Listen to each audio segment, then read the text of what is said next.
Good morning students. Last की video में मैंने आपको एक संकर संकरण प्रयोग पर आधारित दो आनुवंशिकता के नियम कराए थे, प्रभावता का नियम और पृथक्करण का नियम। अब मेंडल के वंशागति के जो नियम हैं वो तीन थे। लास्ट नियम है स्वतंत्र अपव्यूहन का नियम। स्वतंत्र अपव्यूहन का नियम मैंने आपको बताया था द्विसंकर संकरण प्रयोग पर आधारित है। तो फर्स्ट ऑफ ऑल हम द्विसंकर संकरण प्रयोग क्या होता है, इसको कैसे करते हैं उसको समझेंगे। उसके बाद स्वतंत्र अपव्यूहन के नियम को समझेंगे। तो आप लोग हेडिंग डालें द्विसंकर संकरण प्रयोग, द्विसंकर संकरण प्रयोग।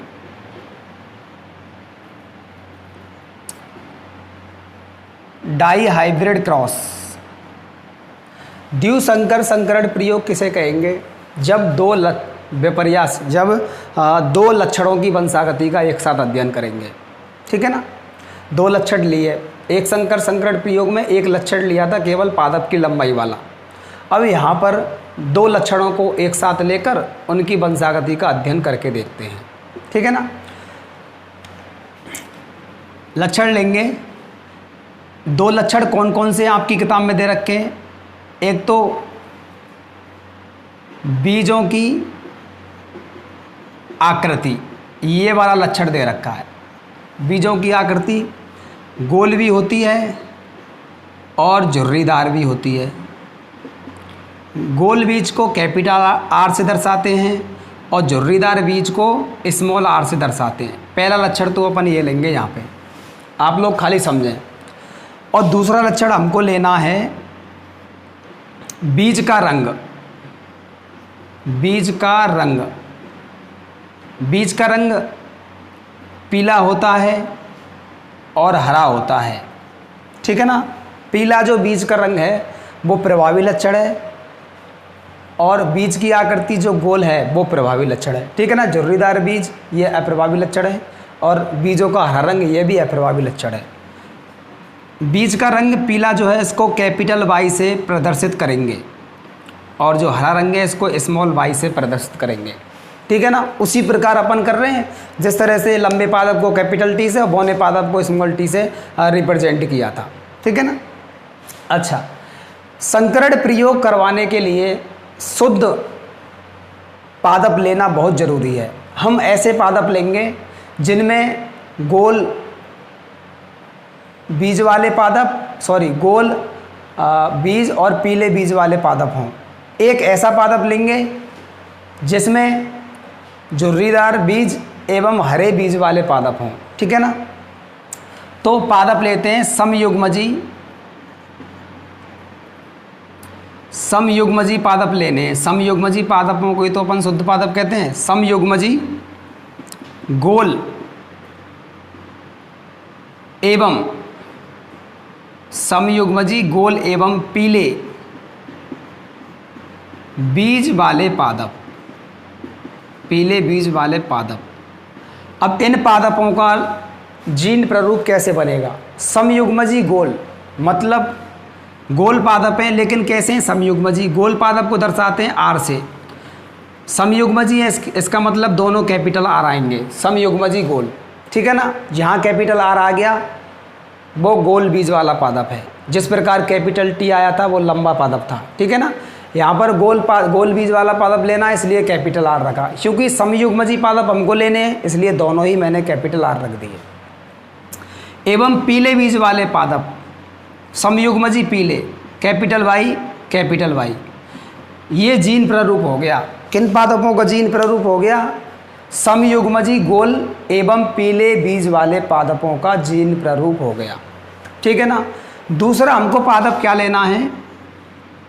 ये तो प्रभावी लक्षण वाला पादप हो गया, ठीक है ना। प्रभावी जनक हो गया एक तरह से। कैसा हो गया ये? प्रभावी जनक हो गया। प्रभावी लक्षण वाला पादप हो गया, इसको प्रभावी जनक भी कहते हैं क्योंकि जो इसमें दोनों जो लक्षण हैं वो प्रभावी हैं। बीज की आकृति गोल, प्रभावी लक्षण। बीज की का रंग पीला, ये भी प्रभावी लक्षण। दूसरा पादप लेंगे समयुग्मजी, बिल्कुल शुद्ध लेंगे। समयुग्मजी झुर्रीदार एवं हरे बीज वाले पादप, हरे बीज वाले पादप। अच्छा, झुर्रीदार बीज वाले पादप चाहिए हमको, तो स्मॉल आर आएगा, दोनों ही आर स्मॉल आएंगे। झुर्रीदार हो गया, समयुग्मजी भी है ये, और हरे बीज वाले पादप स्मॉल, दोनों ही स्मॉल बी वाई आएंगे। क्यों आएंगे दोनों स्मॉल वाई? क्योंकि पादप कैसा है, कैसे बीज का रंग कैसा है, हरा।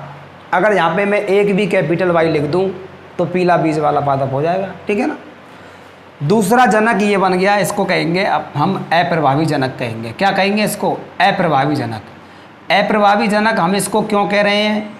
हम इसको अप्रभावी जनक इसलिए कह रहे हैं क्योंकि इसमें दोनों लक्षण हैं वो अप्रभावी लक्षण हैं। इन दोनों पादपों का आपस में क्रॉस करवाएंगे, संकरण करवाएंगे, ठीक है ना। तो F1 पीढ़ी प्राप्त होगी। F1 पीढ़ी का लक्षण प्रारूप एवं जीन प्रारूप निकाल के देखेंगे। उसके बाद F1 पीढ़ी के जो पादप हैं उनमें आपस में स्वपरागण करवाएंगे, F2 पीढ़ी प्राप्त करेंगे और रिजल्ट देखेंगे, रिजल्ट क्या आते हैं, ठीक है ना। इनको आप ध्यान रखें, ठीक है ना। कौन कौन से पादप हैं? समयुग्मजी गोल एवं पीले बीज वाले पादप, capital R capital R, capital Y capital Y. समयुग्मजी झुर्रीदार एवं हरे बीज वाले पादप, स्मॉल आर स्मॉल वाई, ठीक है ना। ये वाला प्रभावी जनक है क्योंकि दोनों लक्षण प्रभावी हैं। ये वाला अप्रभावी जनक है क्योंकि दोनों लक्षण कैसे हैं? अप्रभावी जनक हैं। दो लक्षण, एक ही पादप है ये वाला एक ही पादप है जिसमें दोनों लक्षण ये हैं। ये वाला दूसरा पादप है जिसमें दोनों लक्षण ये हैं। ये भी शुद्ध पादप है, ये भी शुद्ध पादप है। ये वाला पादप शुद्ध पादप किसके लिए? पीले बीजों के लिए और गोल बीजों के लिए। ये वाला शुद्ध पादप किसके लिए? झुर्रीदार एवं हरे बीजों के लिए, ठीक है ना। आगे सबसे पहले हम यहाँ पे नोट करेंगे द्विसंकर संकरण प्रयोग सबसे पहले कहते किसको हैं, उस चीज़ को यहाँ पे लिखेंगे, ठीक है ना। तो आप सबसे पहले लिखें, जब दो लक्षणों की वंशागति का अध्ययन, जब दो लक्षणों की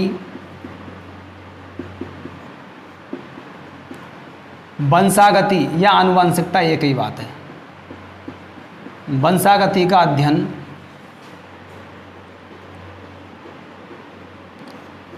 एक साथ किया जाता है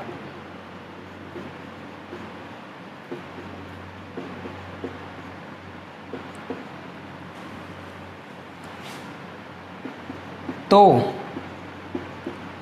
इसे द्विसंकर संकरण प्रयोग कहते हैं, प्रयोग कहते हैं।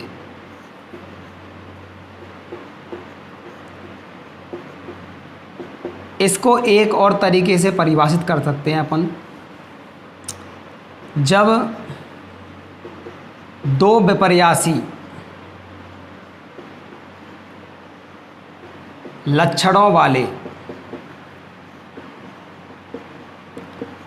जनकों के मध्य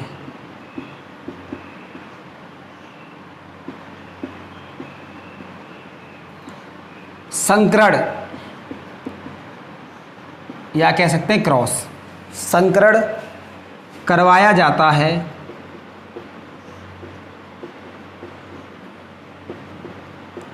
तो इसे द्विसंकर संकरण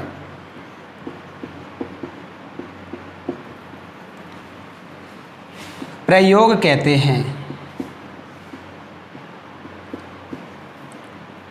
प्रयोग कहते हैं, द्विसंकर संकरण प्रयोग कहते हैं, ठीक है ना बच्चों।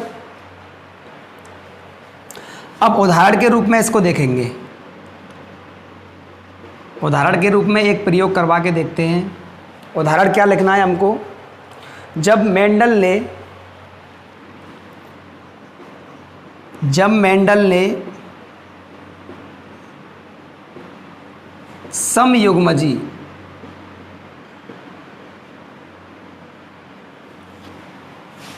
गोल पीले बीज वाले पौधों या पादपों, एक ही बात है, पौधों का संकरण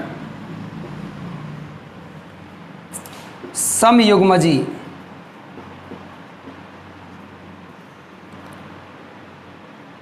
झुर्रीदार हरे, इस यहाँ पे लिख लेंगे कोष्ठक में, झुर्रीदार हरे मतलब स्मॉल आर स्मॉल वाई। इसी प्रकार यहाँ पे लिखेंगे बच्चों समयुग्मजी गोल पीले, यहाँ पर भी ब्रैकेट में लिखेंगे आप लोग कैपिटल आर कैपिटल वाई, ऐसे ब्रैकेट में लिखेंगे, ठीक है ना। का संकरण समयुग्मजी झुर्रीदार हरे बीज वाले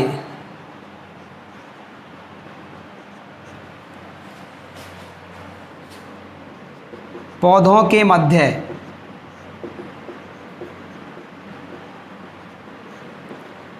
कराया, पौधों के मध्य कराया। तो F1 पीढ़ी में कराया, तो F1 पीढ़ी में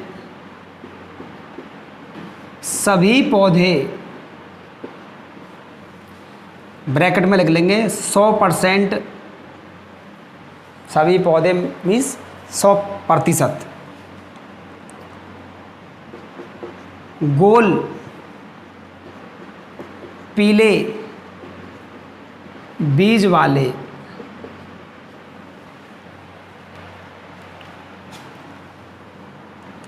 अर्थात विषम युग्मजी, जीन प्ररूप हो जाएगा विषम युग्मजी गोल पीले बीज वाले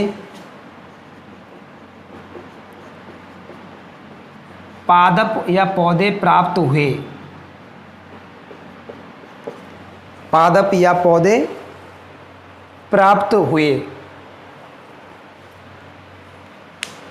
इन पौधों के मध्य क्रॉस करवाया, तो F1 पीढ़ी में सभी पौधे गोल पीले बीज वाले, या फिर लक्षण प्ररूप तो ये होता है, जीन प्ररूप की बात करें तो विषम युग्मजी गोल पीले बीज वाले पादप प्राप्त होते हैं, ठीक है ना। इतना आपने नोट कर लिया। अब इसको संकरण करवा के देखते हैं, ध्यान से आपको देखना है, संकरण आपको समझ में आना चाहिए। थोड़ा टफ पड़ता है, टफ कुछ नहीं है बच्चों, बस आपको ध्यानपूर्वक मुझे फॉलो करना है। सबसे पहले जनक पीढ़ी लेते हैं, क्या लेते हैं, जनक पीढ़ी। जनक पीढ़ी क्या थी, समयुग्मजी, पहला पादप कौन सा था, समयुग्मजी गोल पीले, समयुग्मजी गोल पीले बीज वाले पादप, बीज वाले पादप क्या थे, कैपिटल आर कैपिटल वाई, यही तो था। दूसरा इसका क्रॉस करवाया था समयुग्मजी झुर्रीदार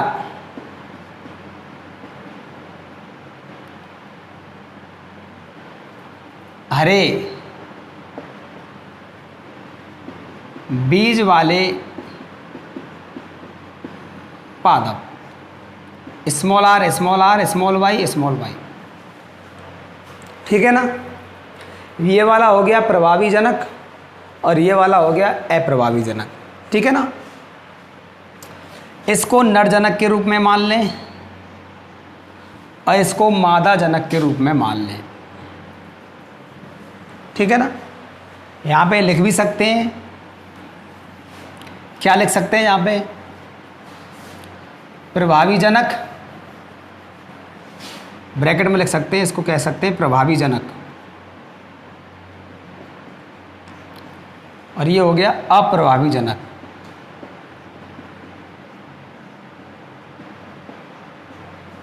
आगे बात करते हैं, ये जनक पीढ़ी हमने लिख दी। अब युग्मक बनेंगे, युग्मक बनाने के लिए अर्धसूत्री विभाजन करवाना बहुत ज़रूरी है, अर्धसूत्री विभाजन। इसी प्रकार इस पादप के भी युग्मक बनेंगे, यहाँ पर भी अर्धसूत्री विभाजन करवाएंगे।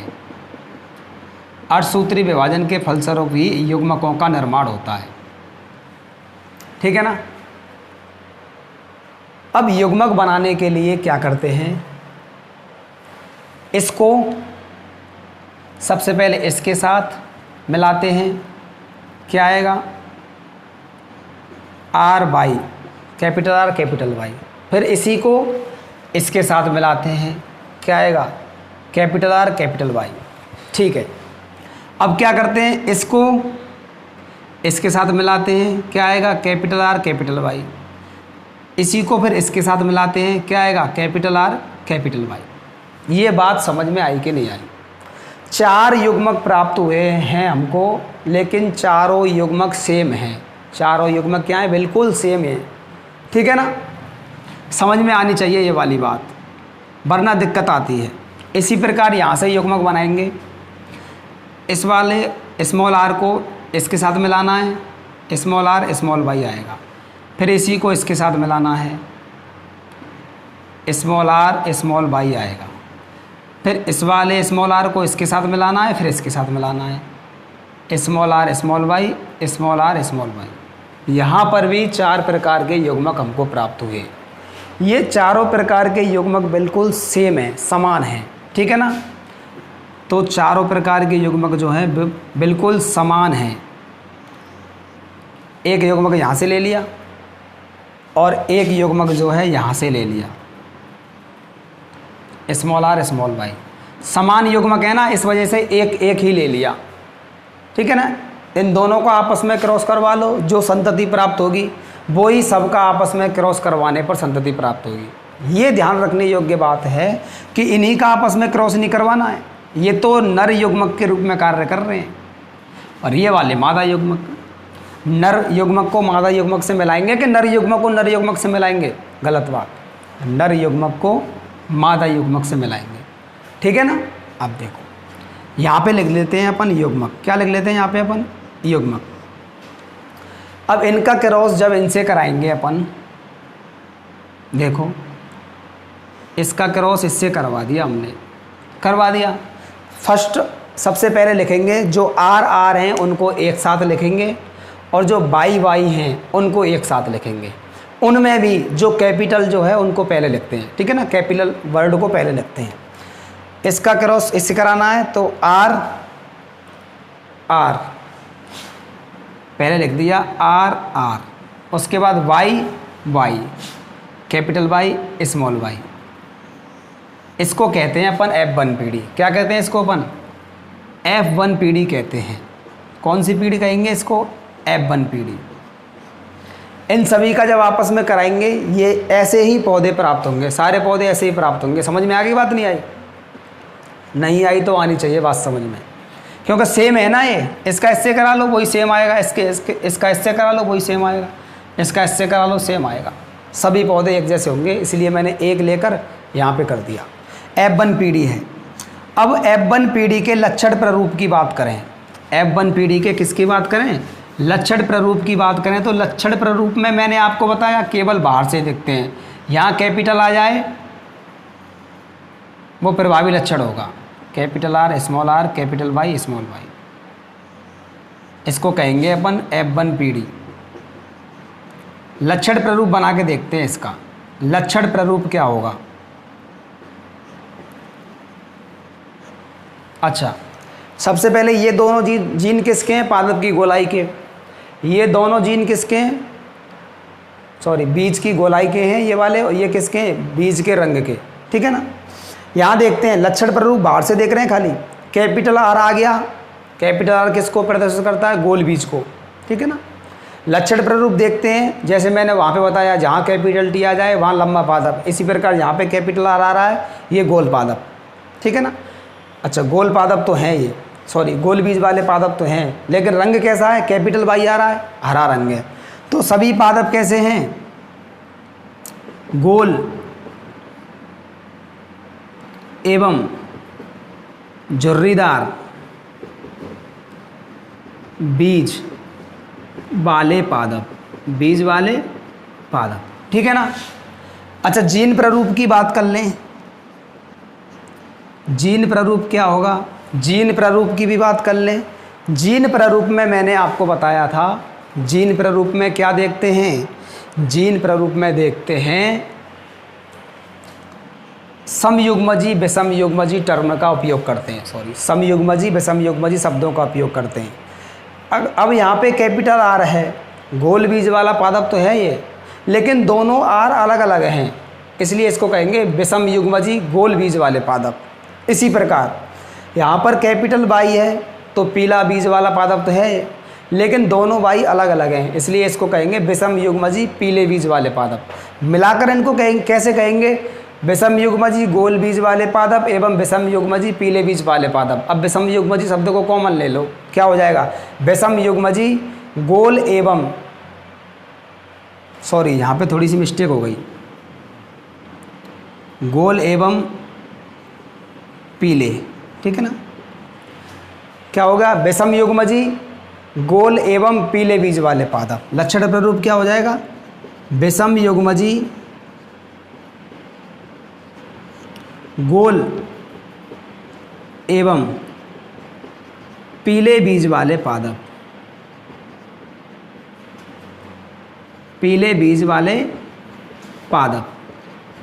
अच्छा, ये लक्षण जीन प्रारूप अनुपात हो गया। सभी पादप कैसे हैं, गोल एवं पीले। 100% पादप कैसे हैं, गोल एवं पीले, या फिर कैसे हैं, विषमयुग्मजी गोल एवं पीले बीज वाले पादप हैं। इतना समझ में आ गया। F1 पीढ़ी तो ये प्राप्त हुई, ठीक है ना। यहाँ पे गोल बीज वाले एवं पीले बीज वाले पादप लिए थे, हरे बीज वाले एवं झुर्रीदार बीज वाले पादप लिए थे, लेकिन F1 पीढ़ी में केवल प्रभावी लक्षण ही प्रकट हुए हैं, ठीक है ना। ये वाले प्रभावी लक्षण है, प्रभावी जनक ही केवल प्रकट हुआ है, ठीक है ना। सबसे पहले आप इसको नोट करें। इतना समझ में आया कि नहीं आया। आगे बात करेंगे, F2 पीढ़ी को निकालेंगे। नोट कर लिया बच्चों, ये यहाँ पे क्या हुआ है, दो लक्षणों की वंशागति का अध्ययन एक साथ किया है। एक तो बीज की आकृति है और बीज का रंग है, ठीक है ना। दो लक्षणों की वंशागति का अध्ययन एक साथ कर रहे हैं। लक्षण प्रारूप अनुपात कैसे निकाला, ये समझ में आ गया। जीन प्रारूप अनुपात कैसे निकाला, ये समझ में आ गया और समझ में आना चाहिए, ठीक है ना। F1 पीढ़ी प्राप्त कर ली, और F1 पीढ़ी में केवल प्रभावी लक्षण ही प्रकट हुए हैं। प्रभावी जनक कैसा था, गोल बीज वाला और पीले बीज वाला, यही तो था प्रभावी जनक। तो प्रभावी जनक के प्रभावी लक्षण ही यहाँ पे प्रकट हुए हैं, गोल एवं पीले बीज वाले पादप हैं, ठीक है ना। आगे F1 पीढ़ी जो है प्राप्त हुई है। F1 पीढ़ी के पादपों के मध्य स्वपरागण करवाना है। क्या करवाना है, स्वपरागण करवा के F2 पीढ़ी प्राप्त करते हैं। हमेशा F1 पीढ़ी के पादपों के मध्य स्वपरागण करवाते हैं और F2 पीढ़ी प्राप्त होती है, ठीक है ना। थोड़ा सा लिखें इसमें थोड़ा था। जब F1 पीढ़ी के पादपों के मध्य, बच्चों थोड़ी सी लाइट चली गई है, ठीक है ना। जब F1 पीढ़ी के पादपों के मध्य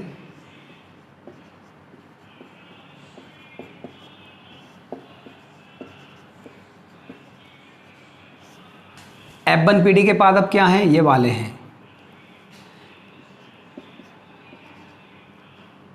capital R small R, capital Y small Y. स्वपरागण, जब F1 पीढ़ी के पादपों के मध्य स्वपरागण कराते हैं तो F2 पीढ़ी प्राप्त होती है। कराते हैं तो F2 पीढ़ी प्राप्त होती है।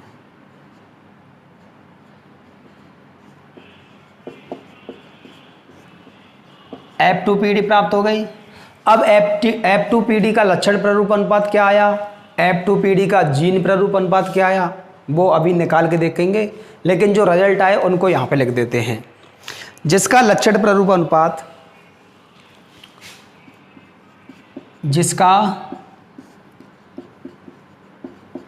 लक्षण प्रारूप अनुपात 9:3:3:1, जबकि जबकि जीन प्रारूप अनुपात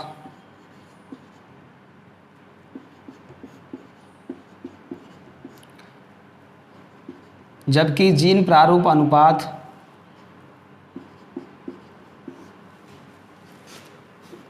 1:2:4:1:1:2:1:2:1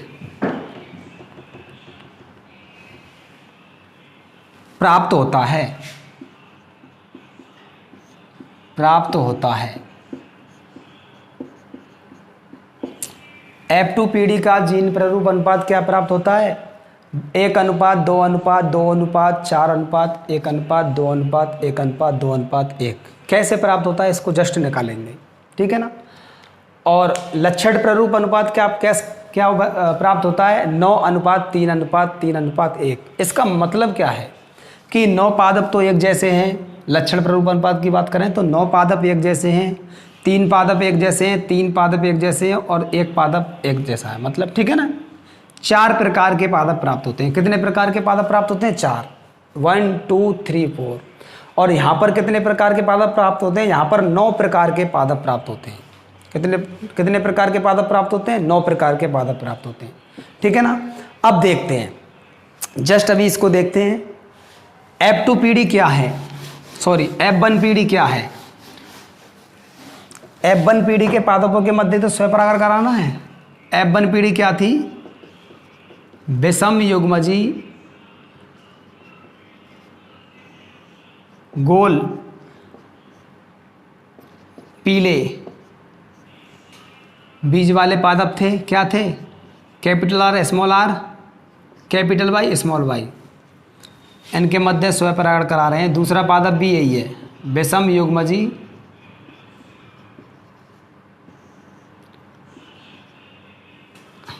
गोल पीले बीज वाले पादप, ये भी सेम है। यही तो पादप है ना F1PD। ये F1PD थी। F1PD को जनक पीढ़ी के रूप में ले लिया। अब सबसे पहले इनके क्या बनाएंगे? युग्मक बनाएंगे। क्या बनाएंगे इनके? युग्मक। अर्धसूत्री विभाजन की प्रक्रिया होगी, अर्धसूत्री विभाजन। अच्छा, इनके भी युग्मक बनाएंगे, वही अर्धसूत्री विभाजन की प्रक्रिया होगी। अच्छा, युग्मक बनाना मैंने जस्ट अभी आपको बताया था। 4 प्रकार के युग्मक प्राप्त होंगे। कितने प्रकार के युग्मक प्राप्त होंगे? 4। वहाँ भी 4 प्रकार के युग्मक प्राप्त हुए थे और यहाँ भी 4 प्रकार के युग्मक आपको प्राप्त करने हैं। करनी है क्या? 4 प्रकार के युग्मक प्राप्त होंगे ही होंगे, ठीक है ना। यहाँ भी 4 प्रकार के युग्मक प्राप्त होंगे, यहाँ पर भी 4 प्रकार के युग्मक प्राप्त होंगे। कैसे? देखिए ध्यानपूर्वक। युग्मक बनाते हैं तो क्या करते हैं? इसको पहले इसके साथ मिलाएंगे, क्या आएगा? कैपिटल आर कैपिटल वाई, ठीक है ना। इसको इसके साथ मिलाएंगे, क्या आएगा? Capital R capital Y. आगे आगे इसका क्रॉस इससे तो इसको इसके साथ तो मिला दिया कैपिटल वाई के साथ। अब इसको कैपिटल आर को स्मॉल वाई के साथ मिलाएंगे। मिलाइए, कैपिटल आर स्मॉल वाई, ठीक है ना। अच्छा, उसके बाद जस्ट हमको क्या करना है? स्मॉल आर को कैपिटल वाई के साथ मिलाना है। क्या आएगा?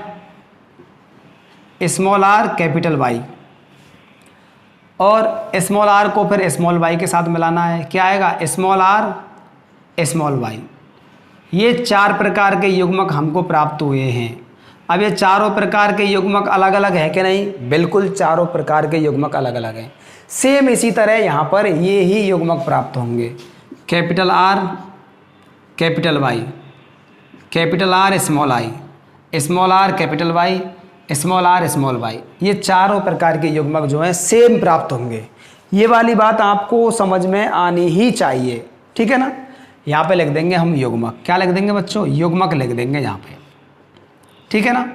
अच्छा, अब ये युग्मक हमको मिले हैं, इनका अपन क्रॉस कराएंगे आपस में। इसका क्रॉस पहले इससे कराएंगे, फिर इसी का इससे कराएंगे, इसी का इससे कराएंगे और इसी का इससे कराएंगे। बोर्ड पर नहीं आएगा बच्चों। फिर इसका कराएंगे चारों से, फिर इसका चारों से कराएंगे, इसका चारों से कराएंगे। ये बहुत बड़ा मैटर हो जाएगा, बोर्ड भी हमारा कम पड़ेगा। इसलिए एक विधि के द्वारा इसका संकरण कराते हैं, उस विधि को कहते हैं शतरंज पट्ट विधि या चेकर बोर्ड विधि। अब चेकर बोर्ड विधि को हम कैसे बनाते हैं, ध्यान दें आप लोग, किस प्रकार इसको अपन बनाते हैं। कितने प्रकार के युग्मक हैं, 1 2 3 4 प्रकार के युग्मक हैं। तो 4 कोष्ठक हमको इधर बनाने हैं, 4 कोष्ठक हमको इधर बनाने हैं। बच्चों पहले आप ऐसा कीजिए, आप पहले इसको नोट कीजिए और मैं थोड़ा सा इनको बनाते कैसे हैं बता देता हूँ, ठीक है। नोट करते चलें। हम 4 प्रकार के युग्मक बनाएंगे तो 4 खाने मुझे बनाने हैं। और ध्यान भी इधर रखें, इधर से ध्यान गया तो सारा काम खराब हो जाएगा, ठीक है ना।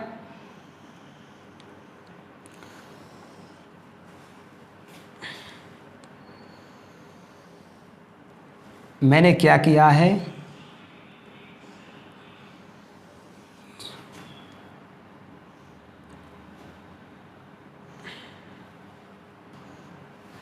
चार कॉलम तो मैंने इधर बना दिए हैं। इसको तो ले लेंगे नरजनक, इसको ले लेंगे मादाजनक, ठीक है ना। 4 कॉलम तो मैंने इधर बना दिए। इन चारों को अपन यहाँ पर रख देंगे, capital R capital Y, capital R small Y, small R capital Y,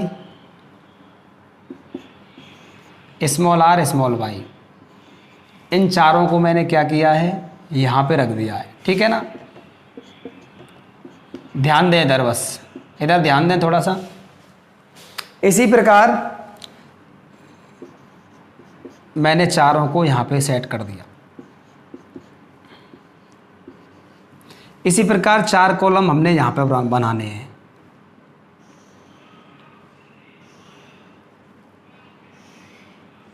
ठीक है ना बच्चों, 4 कॉलम मैंने यहाँ पर बना दिए, इसको कंप्लीट कर दिया। इसको क्या कर दिया, कंप्लीट कर दिया। इन 4 कॉलमों में क्या करेंगे, इन चारों युग्मकों को रख देंगे।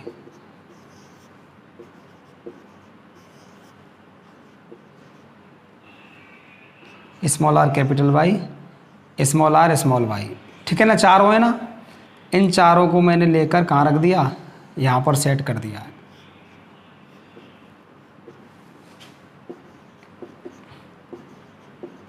Small R capital Y, small R small Y, ठीक है ना। और इस तरह से मैंने इस शतरंज पट्ट को, चेकर बोर्ड को मैंने कंप्लीट कर दिया है। क्या कर दिया बच्चों, कंप्लीट कर दिया। आप बनाना इसको सीखेंगे, ठीक है ना। मैंने कंप्लीट कर दिया है इसको। अब ध्यान दीजिए विशेष रूप से आप लोग, आप इतना नोट करें, थोड़ा बड़ा बना के इसको अपन समझेंगे, ठीक है ना। इतना आप नोट करें, इसको थोड़ा बना के समझेंगे।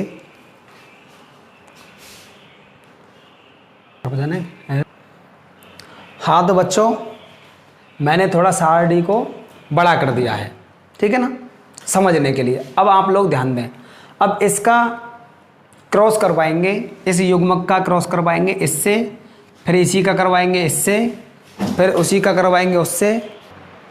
हाँ,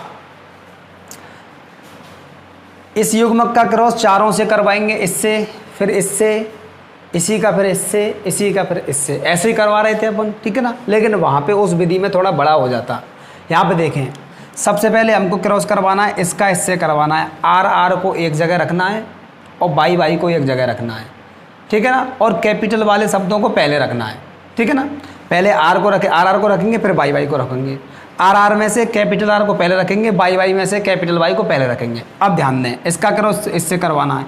यहाँ पर आर, यहाँ पर आर, आर आर, यहाँ पर वाई, यहाँ पर Y, capital Y capital Y. कोई परेशानी, ठीक है। इसी का फिर करवाना है इससे, यहाँ पर कैपिटल आर, यहाँ पर भी कैपिटल आर, दोनों सेम लिख दिए। यहाँ पर कैपिटल वाई, यहाँ पर क्या है स्मॉल वाई। अब कैपिटल वाई को पहले लिखना है, स्मॉल वाई को बाद में लिख देना है, ठीक है ना।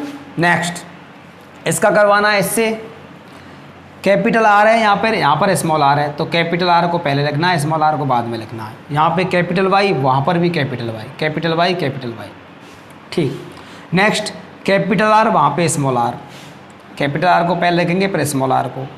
यहाँ पर कैपिटल वाई, वहाँ पर स्मॉल वाई, कैपिटल वाई और स्मॉल वाई। कोई परेशानी? मेरे हिसाब से तो कोई परेशानी नहीं होनी चाहिए, ठीक है ना।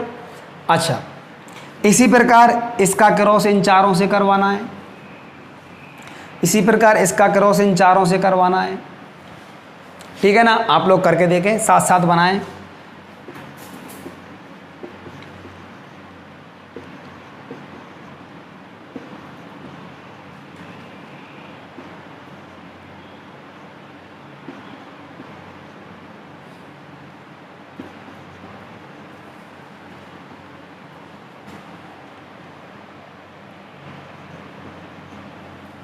नेक्स्ट, ठीक है ना बच्चों। Capital R small R, small Y small Y, capital R small R, capital Y small Y, इसका फिर इनसे करवाना है।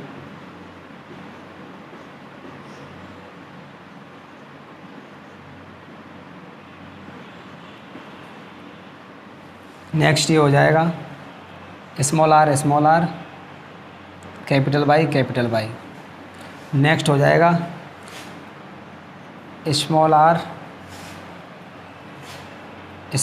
Capital Y small Y.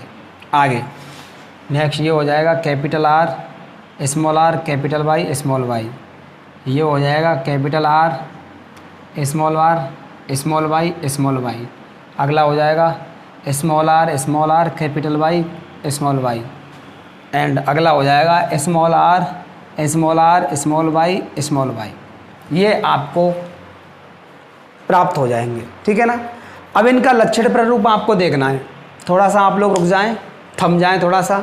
लक्षण प्रारूप आपको देखना है। लक्षण प्रारूप मतलब बाहर से देख के बताना है ये पादप कैसा होगा, पादप में बीज का आकार और बीज का रंग कैसा हुआ। लक्षण प्रारूप जहाँ पे कैपिटल आर आ गया वो गोल पादप, कैपिटल वाई आ गया वो पीला पादप। इसमें देखो कैपिटल आर है, कैपिटल वाई भी है, इसको कहेंगे गोल पीले बीज वाले पादप। गोल पीले पादप है कि नहीं? बिल्कुल है। यहाँ पर इसको देखो कैपिटल आर आ रहा है गोल, कैपिटल वाई आ रहा है पीले, स्मॉल वाई से कोई मतलब नहीं है। क्यों? क्योंकि प्रभावी लक्षण देखना है लक्षण प्रारूप में।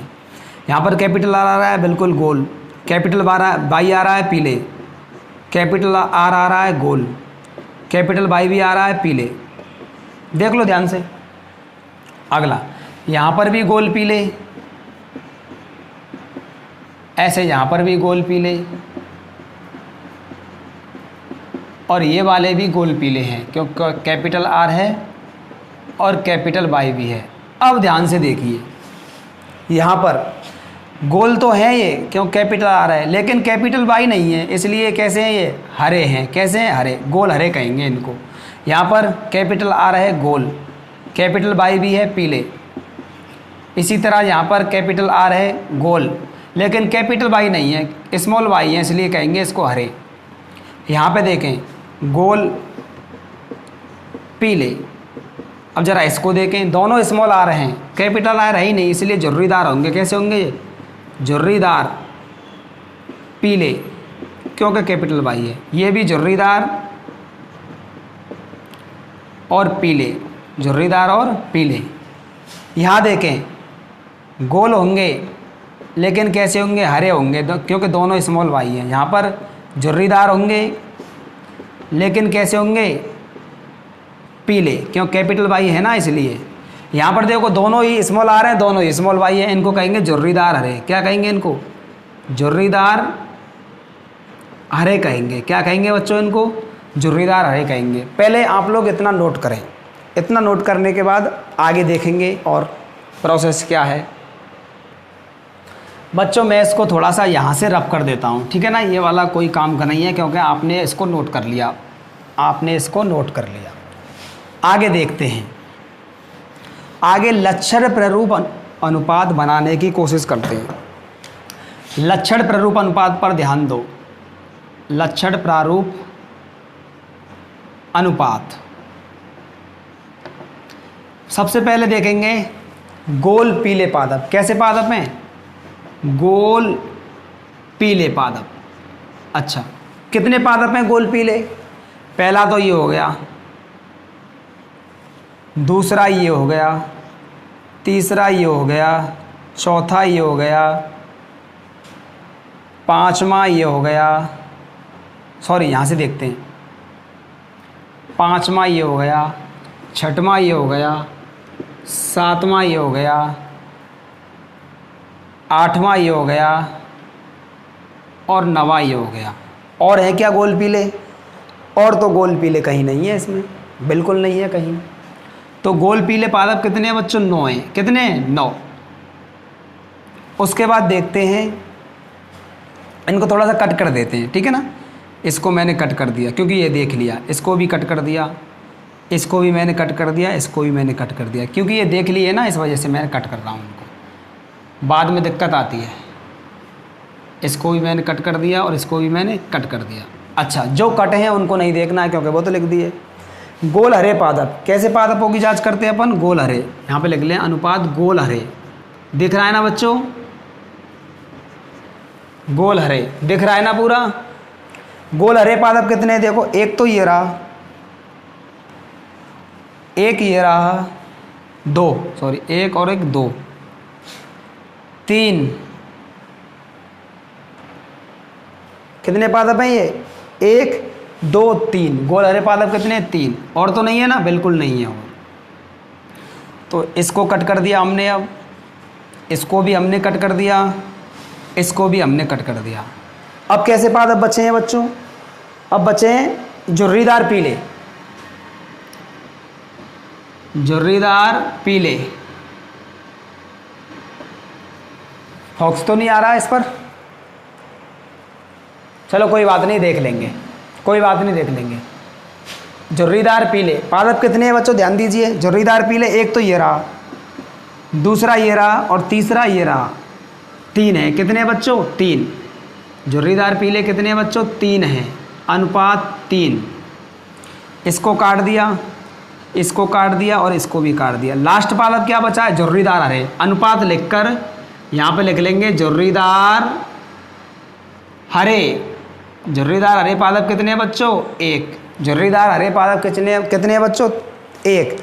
इस प्रकार लक्षण प्ररूप अनुपात हमको क्या प्राप्त होता है? 9:3:3:1 प्राप्त होता है। ठीक है ना। यहाँ पे क्या लिख रहा है? झुर्रीदार हरे। थोड़ा सा फ्लैश आ रहा है, झुर्रीदार हरे लिख रहा है यहाँ पे, ठीक है ना। ये लास्ट पादप जो बचे थे, ठीक है। तो F2P द्विसंकर संकरण प्रयोग में F2 पीढ़ी का या फिर द्विसंकर संकरण प्रयोग का लक्षण प्ररूप अनुपात क्या प्राप्त होता है? 9:3:3:1। इतनी बात समझ में आई कि नहीं आई? बिल्कुल आ गई। आगे देखते हैं जीन प्ररूप अनुपात की बात करते हैं। जीन प्ररूप अनुपात। अब इनका जीन प्ररूप अनुपात बच्चों क्या प्राप्त होता है? मैंने आपको बताया था। जीन प्ररूप अनुपात प्राप्त होता है 1:2:4:1:1:2:1:1। कितना प्राप्त होता है? 12:24 12:12:1। इस तरह आपको याद करना है। 12 दूनी 24, फिर 2 का भाग दे दिया, कितने बचे? 12:12 12:12, 1 अपनी तरफ से रख दिया, ठीक है। 12:24 12:12:1। अब जीन प्ररूप अनुपात में हमको कितने प्रकार के पौधे प्राप्त होते हैं? 9 प्रकार के पौधे प्राप्त होते हैं। लक्षण प्ररूप अनुपात में कितने प्रकार के पौधे प्राप्त होते हैं? 4 प्रकार के।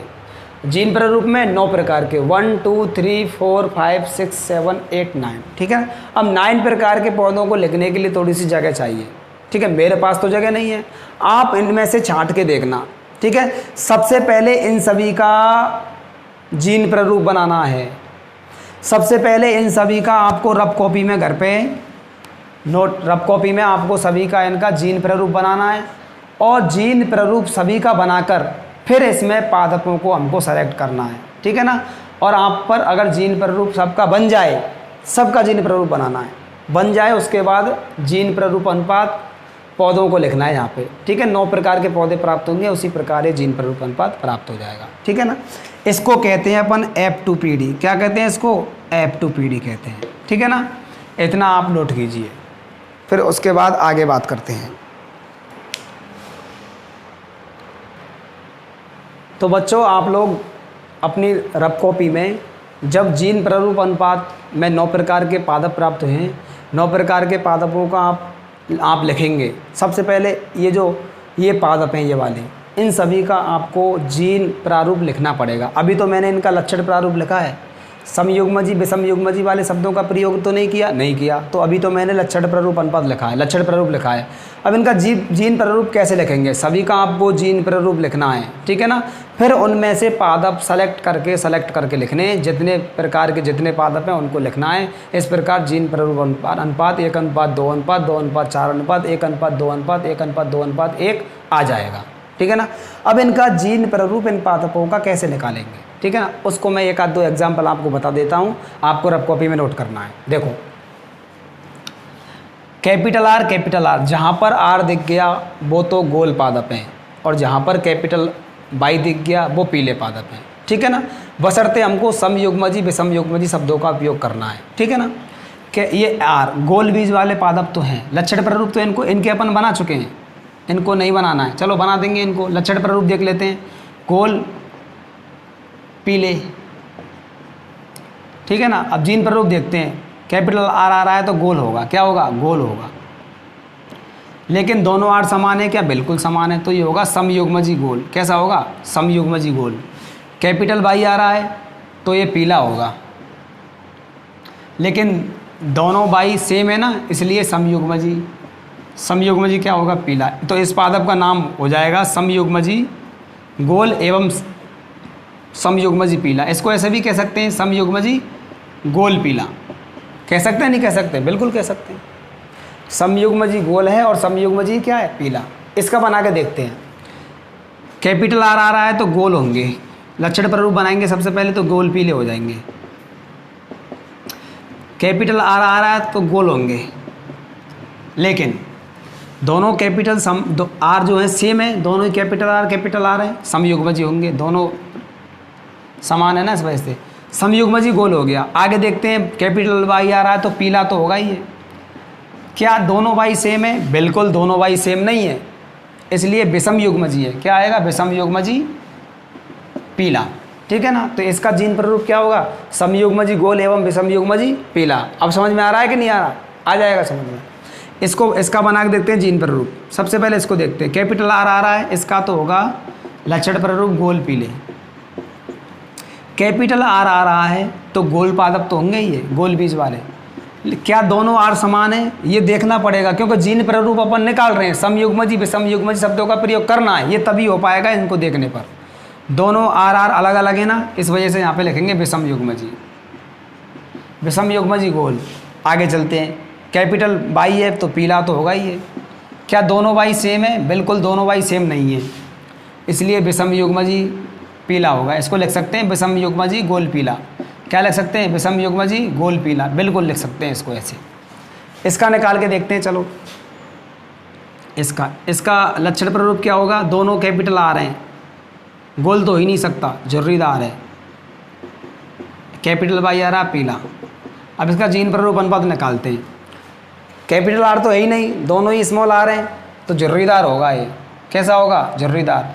लेकिन क्या दोनों आर समान है? बिल्कुल दोनों आर समान है, समयुग्मजी जर्रीदार होगा, समयुग्मजी जर्रीदार। आगे चलते हैं, कैपिटल वाई आ रहा है इसलिए पीला तो होगा ये, लेकिन दोनों वाई जो हैं सेम नहीं है, इसलिए विषमयुग्मजी पीला होगा। कैसा होगा? विषमयुग्मजी पीला। इसका हो जाएगा समयुग्मजी जर्रीदार विषमयुग्मजी पीला। इसका देखते हैं, दोनों आर सेम है, लक्षण प्रारूप होगा गोल, दोनों स्मॉल वाई हैं, गोल हरे, ठीक है ना। जीन प्रारूप देखते हैं, कैपिटल आर आ रहा है गोल होगा, लेकिन दोनों आर समान है तो समयुग्मजी गोल हो गया। कैपिटल वाई इसमें है ही नहीं, हरे होंगे, दोनों आर सेम है इसलिए समयुग्मजी हरे होंगे। कैसे होंगे? समयुग्मजी हरे। इसको क्या कह सकते हैं? समयुग्मजी गोल हरे। क्या कह सकते हैं? समयुग्मजी गोल हरे। यहाँ पे देखते हैं, जर्रीदार हरे, जीन प्ररूप देखेंगे स्मॉल आर दोनों हैं, इसलिए क्या होगा, झुर्रीदार होगा। दोनों आर सेम है, इसलिए क्या होगा, ये समयुग्मजी झुर्रीदार। इस आगे चलते हैं, दोनों स्मॉल वाई हैं, हरा होगा। दोनों स्मॉल वाई सम सेम है, देखो दोनों ही सेम है, इसलिए समयुग्मजी। तो इसको लिख सकते हैं समयुग्मजी झुर्रीदार हरा। ऐसे इनका आपको सभी का जीन प्ररूप निकालना है। उसके बाद आपको जीन प्ररूप अनुपात निकालना है। एक एक पादप को छांट के सेलेक्ट करके लिखना है। ये आपको मेहनत घर पे करनी है, ठीक है ना। इसको द्विसंकर संकरण प्रयोग कहते हैं, ठीक है ना। ये द्विसंकर संकरण प्रयोग है, ठीक है ना। अब द्विसंकर संकरण पर आधारित जो तीसरा नियम है मेंडल का, आनुवंशिकता का जो तीसरा नियम है, वो है स्वतंत्र अपव्यूहन का नियम। उसको आप लोग नोट करें, हेडिंग डालें, स्वतंत्र अपव्यूहन का नियम। हेडिंग क्या डालेंगे बच्चों, स्वतंत्र अपव्यूहन का नियम। स्वतंत्र अपव्यूहन का नियम किसको कहेंगे, स्वतंत्र अपव्यूहन का नियम। देखो ध्यान से, हमने दो लक्षणों की वंशागति का अध्ययन एक साथ कर लिया। आपके सामने दोनों लक्षणों की वंशागति का अध्ययन एक साथ किया है, ठीक है ना। अब स्वतंत्र अपव्यूहन के नियम में हम क्या पढ़ेंगे, दो लक्षणों की वंशागति, लक्षण हो गया है गोल और लक्षण हो गया क्या है, पादप का आकृति, बीज की आकृति। एक लक्षण तो ये हो गया और बीज का रंग दूसरा लक्षण ये हो गया। ये दो लक्षण थे। द्विसंकर संकरण प्रयोग में इन दोनों लक्षणों की वंशागति का हमने अध्ययन किया। बीज की आकृति थी और बीज का क्या था, रंग था। दोनों का अध्ययन किया। जब इन दोनों का हमने अध्ययन किया तो एक लक्षण की वंशागति का दूसरे लक्षण की वंशागति पर कोई प्रभाव नहीं पड़ा। ऐसा नहीं है कि इस लक्षण ने इस वाले लक्षण को दाब दिया हो। इस लक्षण की वंशागति स्वतंत्र रूप से हो रही है, इस लक्षण की वंशागति भी स्वतंत्र रूप से हो रही है, ठीक है। अगर इस बीज की आकृति का अध्ययन, केवल बीज की आकृति का अध्ययन किया जाए एक संकर संकरण प्रयोग के द्वारा तो रिजल्ट प्राप्त होंगे, और द्विसंकर इसकी बीज के रंग का अध्ययन किया जाए केवल तो एक संकर संकरण प्रयोग होगा, इसके भी हमको रिजल्ट प्राप्त होंगे। दोनों के रिजल्टों को जब मिलाएंगे तो वो ही रिजल्ट प्राप्त होगा जो द्विसंकर संकरण प्रयोग में लास्ट में रिजल्ट प्राप्त हुआ है, ठीक है ना। मेरा कहने का मतलब है, चाहे सातों लक्षणों को एक साथ ले लो, सातों लक्षणों की वंशागति अलग अलग से होगी, ठीक है ना। वो सातों लक्षण एक दूसरे की वंशागति को प्रभावित नहीं करेंगे। यही है स्वतंत्र अपव्यूहन का नियम, ठीक है ना। जो लक्षण जो हैं स्वतंत्र रूप से अभिव्यक्त होते हैं, स्वतंत्र रूप से उनकी अभिव्यक्ति होती है, वंशागति होती है, ठीक है ना। लिखें इसको, समझ में आया कि नहीं आया, आगे लिखें इसको। नियम क्या है, लिखें, इसे मेंडल का तृतीय नियम भी कहते हैं। इसे मेंडल का तृतीय नियम भी कहते हैं।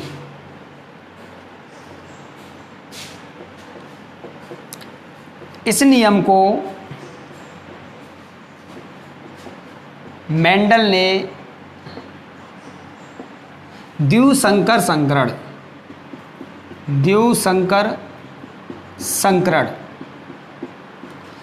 प्रयोग के परिणामों के आधार पर प्रस्तुत किया। इतनी बात आपको तो मैंने पहले ही लिखवा दी। आगे आपको लिखना है, इस नियम के अनुसार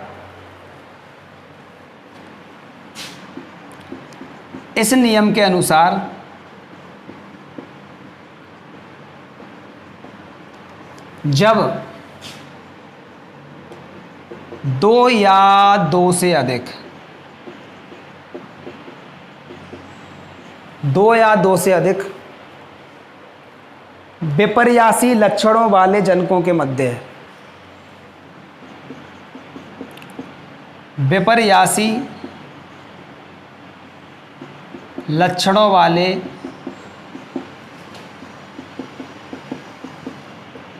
जनकों के मध्य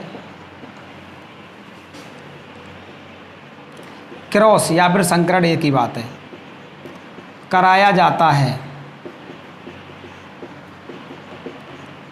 कराया जाता है तो एक लक्षण की वंशागति का, कराया जाता है तो एक लक्षण की वंशागति का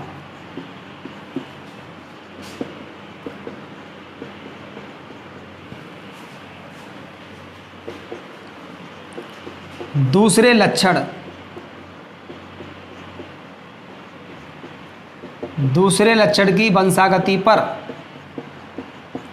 एक लक्षण की वंशागति का दूसरे लक्षण की वंशागति पर कोई प्रभाव नहीं पड़ता है,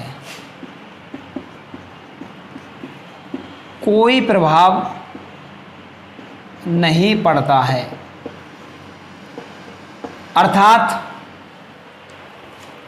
अर्थात प्रत्येक लक्षण के, अर्थात प्रत्येक लक्षण के युग्म विकल्पी, अर्थात प्रत्येक लक्षण के युग्म विकल्पी एक दूसरे के प्रति,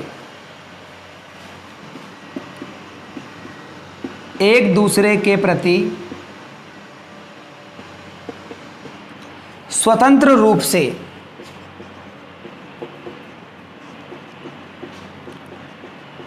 स्वतंत्र रूप से व्यवहार करते हैं, व्यवहार करते हैं। ऐसे ही स्वतंत्र अपव्यूहन का नियम कहते हैं। इसे ही स्वतंत्र अपव्यूहन का नियम कहते हैं। ठीक है ना बच्चों, हुआ क्या है, दो लक्षणों की वंशागति का हमने एक साथ अध्ययन किया है। दोनों लक्षण आपस में अभिव्यक्त हो सकते हैं, वंशागति दोनों की एक साथ अच्छी तरीके से हो सकती है। जो एक लक्षण है वो दूसरे लक्षण को कोई प्रभावित नहीं कर सकता है, ठीक है ना, कोई प्रभाव नहीं डालता है। इसकी वंशागति आराम से होती है, इसकी वंशागति आराम से होती है। एक दूसरे को कोई दाबते नहीं है, एक दूसरे को कोई प्रभावित नहीं करते, ठीक है ना। इसे ही कहते हैं। तो बच्चों हमको ये नियम उदाहरण के साथ पूछा जाता है। नियम तो हमको समझ में आ गया, लेकिन उदाहरण इसका लिखेंगे, ठीक है ना। उदाहरण इसका आप नोट करेंगे, क्या उदाहरण है इसका लिखें, हेडिंग डालना है उदाहरण। तो बच्चों उदाहरण के रूप में हमको क्या लिखना है, हमने आपको द्विसंकर संकरण प्रयोग की परिभाषा लिखवाई, और द्विसंकर संकरण प्रयोग के जस्ट बाद में परिभाषा लिखवाने के बाद में हमने आपको उदाहरण करवाया था। क्या करवाया था, हमने आपको उदाहरण करवाया था। उदाहरण करवाते करवाते हमने F1 पीढ़ी प्राप्त की, और उदाहरण F1 पीढ़ी के पादपों के मध्य हमने क्या कराया, स्वयंपरागण कराया। क्या पढ़ाया, F1 पीढ़ी के पादपों के मध्य हमने क्या कराया, स्वयंपरागण कराया। स्वयंपरागण कराने के बाद हमने क्या की, F2 पीढ़ी प्राप्त की, और F2 पीढ़ी में लक्षण प्रारूप अनुपात प्राप्त हुआ था। लक्षण प्रारूप अनुपात प्राप्त हुआ था, क्या प्राप्त हुआ था, 9:3:3:1। अभी आपको लिखना नहीं है कुछ, ठीक है ना। और हमको जीन प्रारूप अनुपात क्या प्राप्त हुआ था, 1:2:2:4:1:4:1:2:1:1 ये प्राप्त हुआ था, ठीक है ना, F2 पीढ़ी में। उदाहरण से लेकर यहाँ तक आपको पूरा लिखना है स्वतंत्र अपव्यूहन के उदाहरण में। जो द्विसंकर संकरण प्रयोग का जो उदाहरण है, उसी उदाहरण को सेम डिटो यहाँ पर लिखना है स्वतंत्र अपव्यूहन के नियम के उदाहरण में, ठीक है ना। नेक्स्ट आगे की क्लास में पढ़ेंगे। Thank you.